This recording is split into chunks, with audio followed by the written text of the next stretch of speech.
The points you make is that our organism, our body, has many different centers for experiencing different forms of bliss.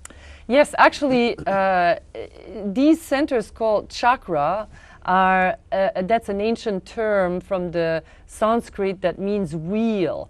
And they're like energy bodies. They're like subtle energy fields that happen around the areas in our body that correspond to the endocrine system. And traditionally, we recognize 7 of them, although there are more. And they are like ladders of consciousness and energy transformation. And the first level is the orgasmic or sexual center. The second is having to do with our connection with our body and our health and our sense of balance or flow.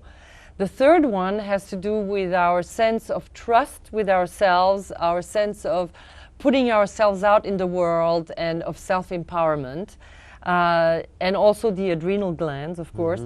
The fourth has to do with our thymus gland and our immune system, but also our heart, you know.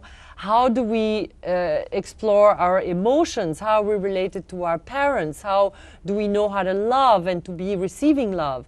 The next one has to do with creativity and communication.